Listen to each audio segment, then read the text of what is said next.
There is no comparison for me to any other event that I go to.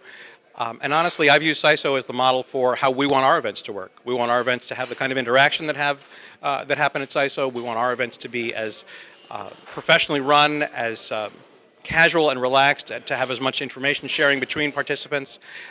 And I think the best evidence of that is that the last two events we've done have been places where SISO is doing their events. So we're following a close track, but I use SISO as my benchmark.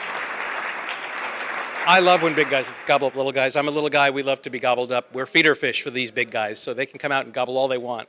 But as far as SISO goes, I can tell you that I've sold 2 shows, one to a SISO member in a deal we negotiated at a SISO CEO conference, another that was sold by a SISO member who assisted us in the transaction. So there's a lot of things going on in the hallways here that have big implications for us, and it's not just the conference sessions. There's deals being made. Honestly, I think some of the shift to electronic media has left some openings. We're finding that, believe it or not, print is a surprise to people now. And so when they get a mailing or they get a postcard, it's getting more notice than when the mailman came with a bundle of mail. There's less mail moving, and for us at least, we're finding that some of that mail is getting noticed before.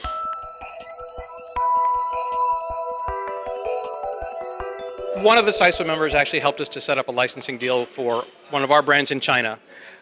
But frankly, we haven't conquered the U.S. yet, so we're going to keep our eyes on finishing everything we can get out of the U.S. and North America, and then we'll see if there's some other continents we need to conquer too.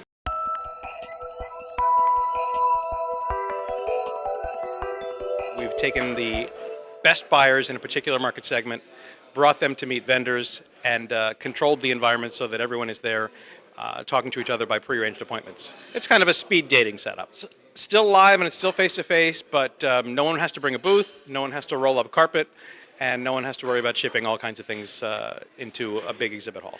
I think we're going to continue to see some fractionalization. I think the big, ginormous horizontal show is not going to be around in many spaces. So shows are going to continue to balkanize and go after subsets and micro markets and find smaller audiences that are of more value to the people that are there.